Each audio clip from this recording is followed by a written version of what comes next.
Hey guys, what is going on? It is me, your boy Citrix here, coming with you with a brand new video of Splatoon 2. I'm going to be doing the campaign mode, and this is going to be post commentary because the original commentary was messed up, but not to worry. Right now, I'm going to be doing the first mission of campaign mode. I've already played through all of them, so we are going to be playing Stage 1 first in Return of the Octarians, Rescue the Zapfish. And everything will be, like I said, post-commentary because I messed up the first one. So we are going to be starting in just a while. Because most likely the Octarians never learned their lesson, but I do assume we will be taking care of them. I will be doing stages 1, 2, and 3. So if we have time, we'll be doing also the boss fight, so everything will be going step forward. So we're going in just a bit.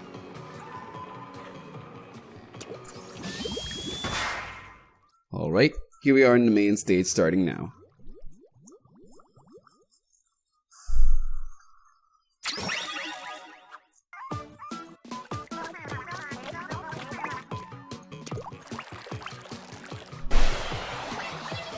Uh-oh. Probably what Marie says, you have to watch out for those Octarians because most likely in the first stage, Marie is going to be giving you some tutorial tips and how to handle your weapon and how to fire and everything like that. So we just destroyed that Octarian. That was a good start for us in the beginning, and I really didn't know how to exactly get accustomed with the motion controls at first, but after a while when I played this, I got better, and that helped me a lot in online, and that's what I really like to do. Now, Marie is most likely going to be giving, like I said, giving you commentary on how to most likely operate and how to do your job and destroy these Octarians. Now, this Octarian here, he gave me quite a lot of trouble because I had to splat his armor a lot, and those kind of Octarians you need to have at least heavy rapid fire, and that box didn't have anything. Because like in the old game, you have to watch out for those hidden scrolls, and that's how. And because if you unlock some scrolls, you might actually get to learn some backstory about the Octarians and what happened over the 2 years, and that's very good. Okay, and also you need to watch out for these corners, because sometimes in these boxes they have Octarians who are hiding inside of them. Okay, and when you get to those kind of certain parts, just throw a grenade. It destroys the entire box, the pyramid box, everything, and then you can actually get to destroy them.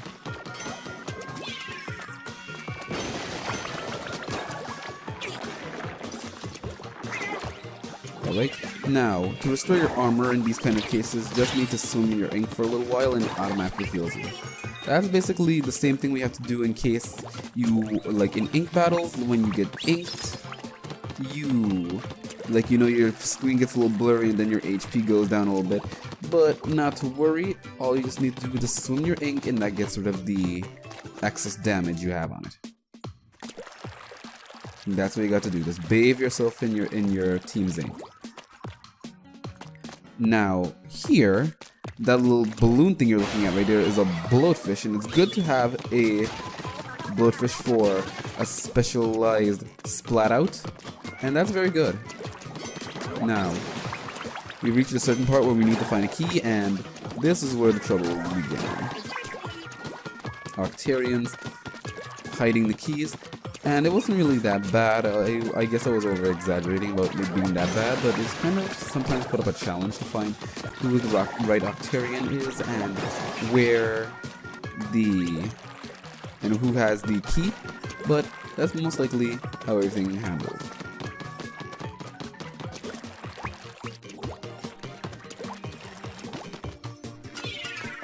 And they're destroyed. Now, in this box, the tape boxes that are wrapped in plastic, you have to really blow them up. And what I mean blow them up, I mean like light them up with your ink. Ink it! And we got the key, and then we move forward and unlock the gate. But I really want to know why the Octarians decided to go back to being hostile after us, even though we proved to them that we could already kick their butts from the last game. But I guess they just got tired of the peace and just wanted to destroy everything in the Vincopolis. Now here we have the armor.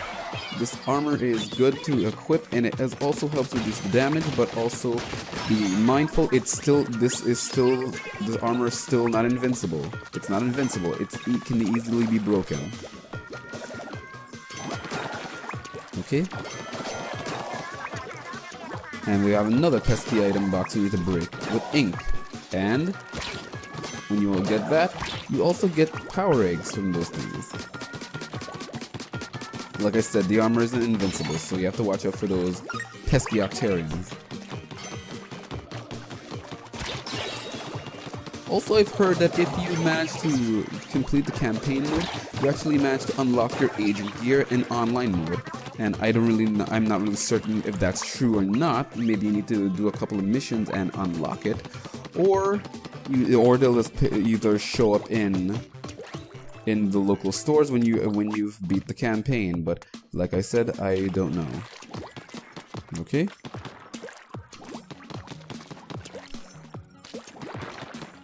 And those kind of, and that's right, that's a film ink there, and a doorway shows up. That's good.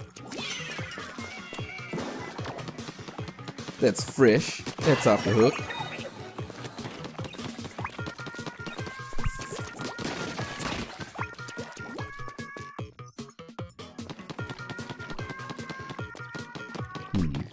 Okay, I really, because most likely I was searching this stage and I couldn't find the scroll anywhere. I'll mostly likely have to look it up online and see if I can find it, but we'll just have to continue on forward.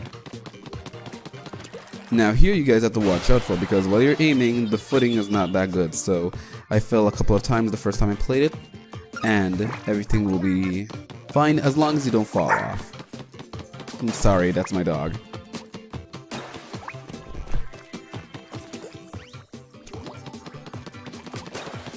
Okay, now that's settled.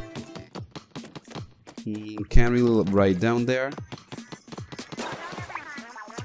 And the pufferfish is the best thing to go destroying that. Now, let's see.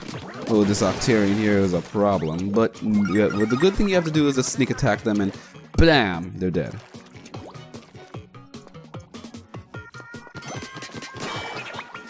Grenade away!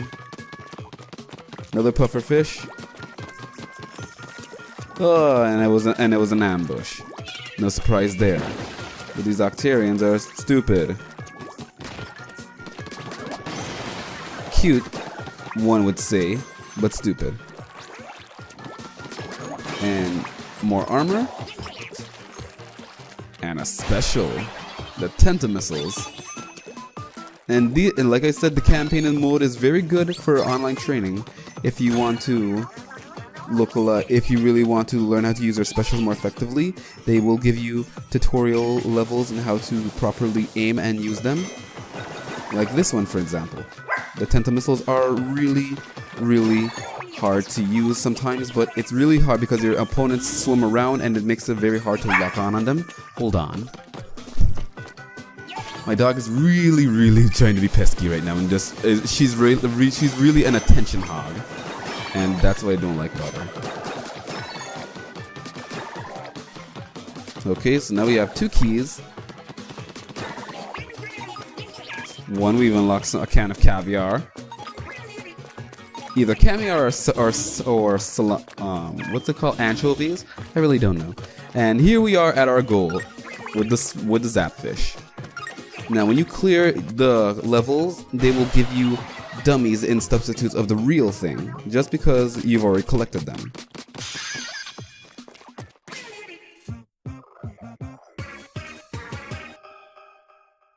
Okay? Now, onward to stage 2.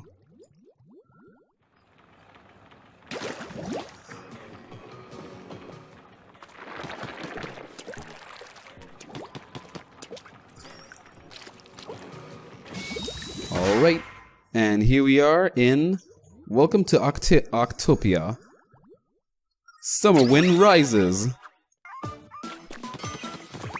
Yeah, you can see here right there is the summer is a kind of technically writing there.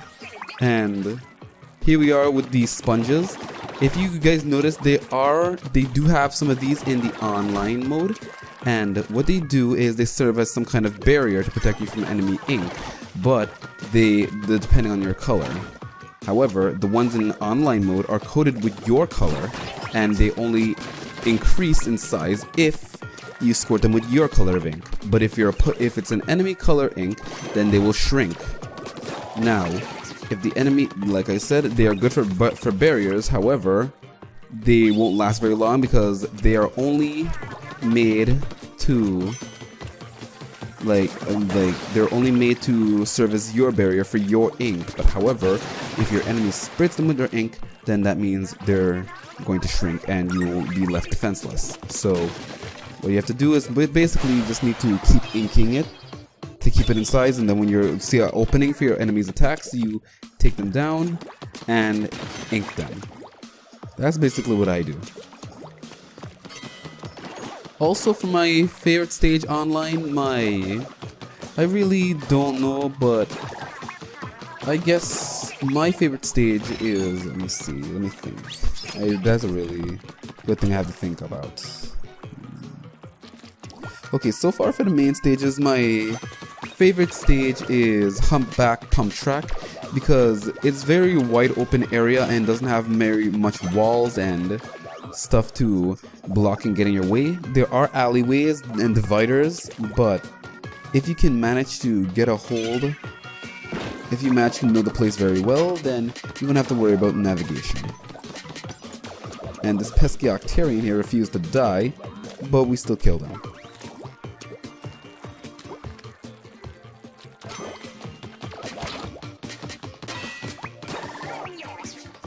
Okay, now here we are. These Octarians here are very pesky. Oh wait, no, those aren't the ones I was talking about. But if you burst their balloons, you do get bonus, but there are certain ones that don't give any bonuses whatsoever.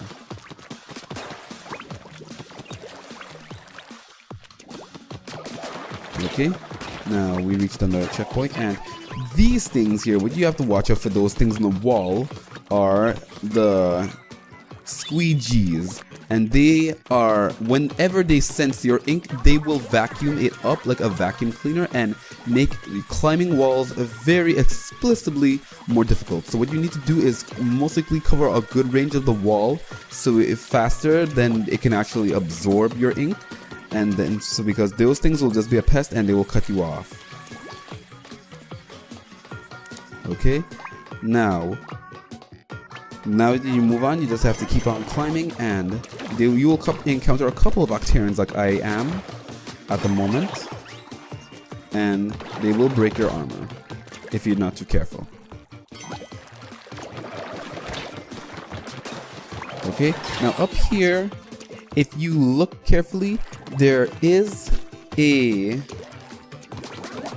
Yes. If you look carefully up top, there are some bonus crates up there if you're not too careful, because if you just go, there are some places where you'll miss out on it. I already unlocked the secret special scroll in this area, so you don't have to worry about that too much. Okay, and those steel-like fishes there, I really don't know what they are, but I forgot. I don't even know what they are called. But however, they do act as a form of payment in the campaign mode, if for some kind of special thing or something, I really don't know. But they do act as some sort of collectible. Okay, now we have the Splashdown special, and we got new armor. Now, the Splashdown is kind of sort of like a mini ink strike. Like, if you are careful enough, you can get all your enemies in one fail attack. But however, if you're not, then they can know if they can dodge the radius of your attack, because your attack, like I said, has a radius, and it will most likely, if they can avoid it, then they won't be dealt with any damage. But that depends on if you manage to get them.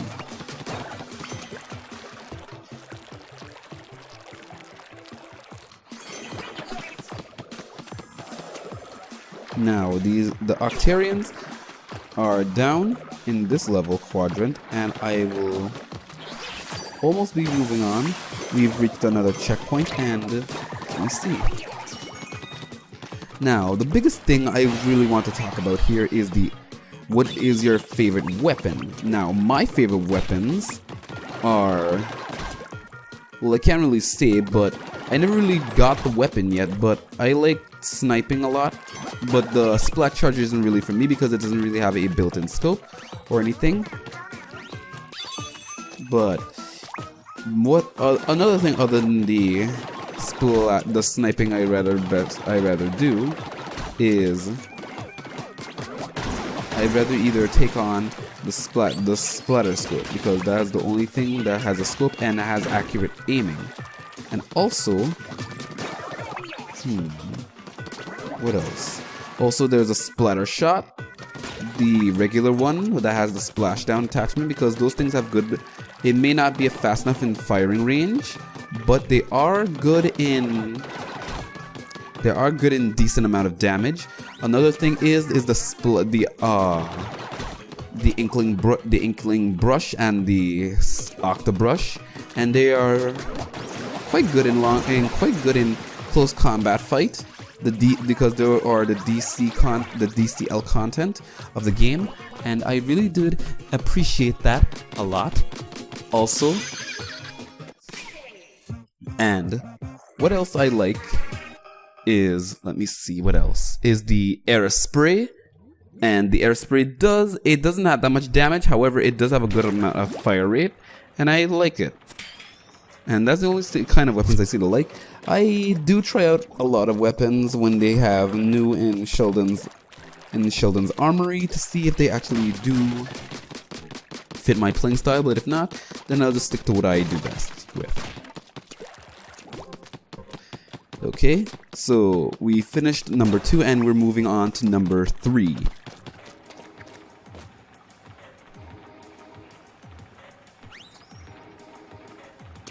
Alright, now here in the stage 3, there are these little Octarians. They're called the Octocopters, like those like right there. Those I haven't seen their kind before, but I can assume that they're new, because I'll be on like I said before in previous games that I never really played the first Splatoon game, so I wouldn't really know if they're actually there or if they were just recently added. But like I said, it's a mystery to me. Now, in this level here, they introduced the rail grinding, and like from from the Sonic franchise, and I really think it's a good idea, like writing in ink, because they've already added ink railings already online, but these are quite different. And also, you guys know that not only will they be offering. Not only will these aren't the only stages that will be unlocked. In the meantime, they are working on developing new stages, so I can assume they can expect to have a new update out soon about the new stages, what they will be updating on. And also, I can also assume that they're going to be having a new Splatfest soon.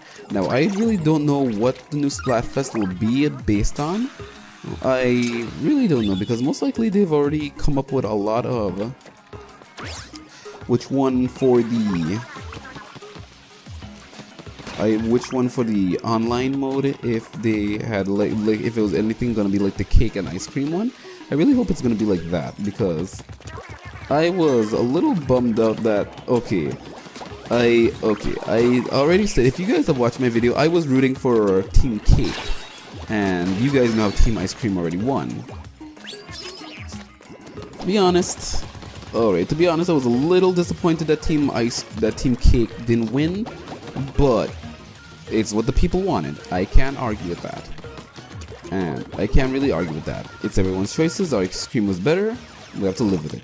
I don't really have much of a problem with ice cream, but I really do like cake a little more than ice cream, so I don't have a problem. I like both of them, but when it comes to dessert, I'd rather have a cake than ice cream because ice cream melts too fast, and sometimes ice cream melts and makes a mess. Where cake, there are ice cream cakes. I know Lily and Marie were arguing about that. However, I don't really see much of that ahead, but not to worry. Everything played out. Like I said, I don't have no regrets or anything. I played for my team, I represented it, and that was fun. Now, when they were making when they had to at least make us wait another week until the official release of the game, I was a little bit disappointed. However, it was very fun. It was the first time I actually got a hands-on experience with Splatoon, and that was a very good idea to actually give us a little, again, for those people who missed out on the global test fire, to actually get a chance to test their skills in the new online mode, because they're most likely like you guys already know that the stuff was already online. Like, you know, they were already collecting data from those demos to make the servers more stable, and so they can actually have a better idea what to go better with. But you guys rather don't already know that and just hearing me ramble about that. Yeah. So over here in this stage right now, the octocopters were most likely the main villains, the main Octarians in this. They're not very strong, but they are strong. But they're not very strong, but they do hold kind of a sort of a threat. But that's just me and my basic guess. Now,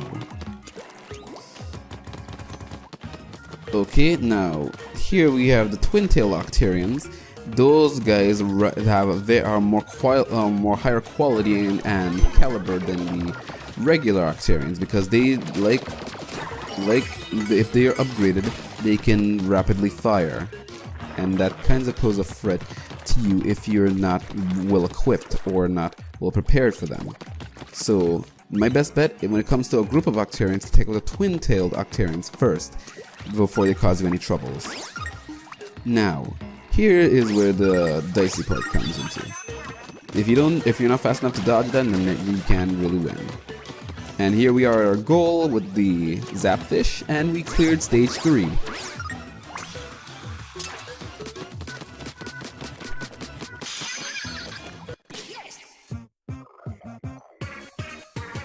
Okay, now that we cleared all the stages, we'll be going towards the boss fight. And for those of you who already know, I won't be spoiling it for you, but it really won't really matter, because I've already done spoiled the boss fight for me. And if you like you guys already saw, there are already pictures printed out on the stages when you clear them. And here we are with the first level boss. So we're going into, well, we're going to be doing this. I really, when the beginning of this video, I really thought I wasn't going to be doing the boss fight, but I decided anyway, since we still have extra time, to go and clear it.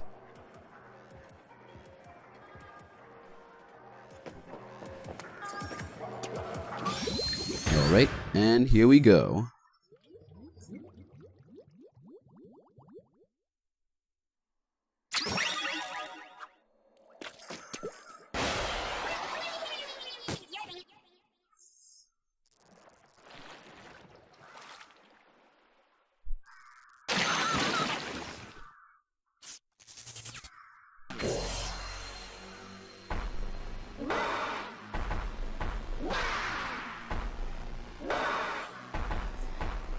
And here you have the 425 degree of pain, the Octo oven. The first time I saw this guy, I was kind of laughing on the online. The first time I saw this guy, he was, I think they were giving an exclusive, I don't know, either it was on the trailer. I saw this guy in the trailer. Yeah, it was on the trailer. And what you guys need to do is, when he's sticking his bread out like that, you need to climb on top of him and attack the tentacle, which is on top of the oven.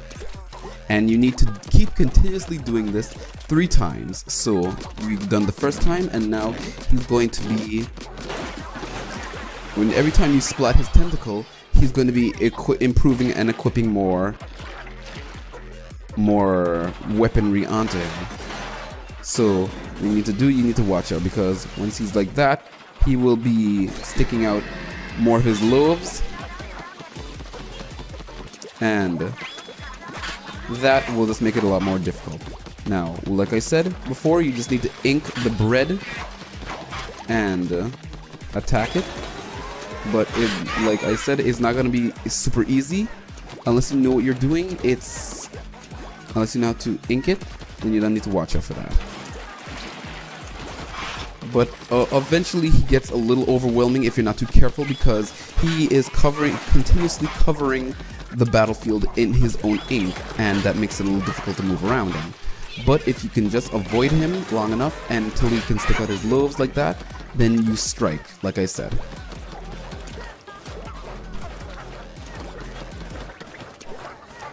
Okay.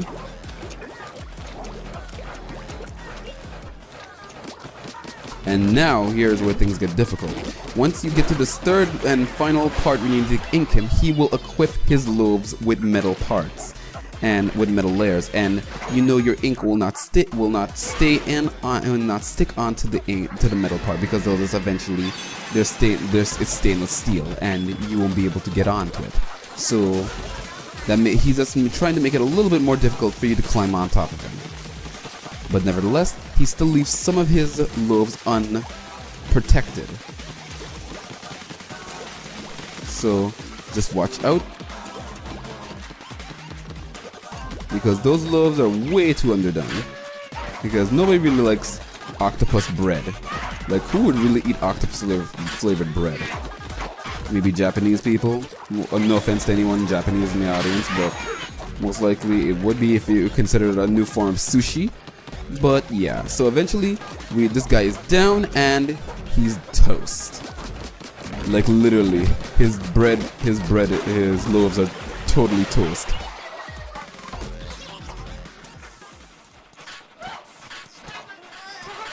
Okay, and after that's done, you get the zapfish.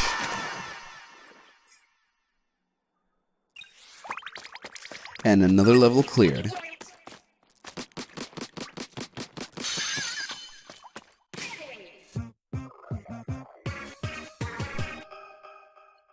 Okay, we cleared his level, and right now I think we might, yeah, so we're just gonna move on to the next level and see, just get a glimpse, because I won't be doing the next level in this episode, but we will be looking out to see. So we've moved on from Tentacle Outpost to Suction Cup Outlook.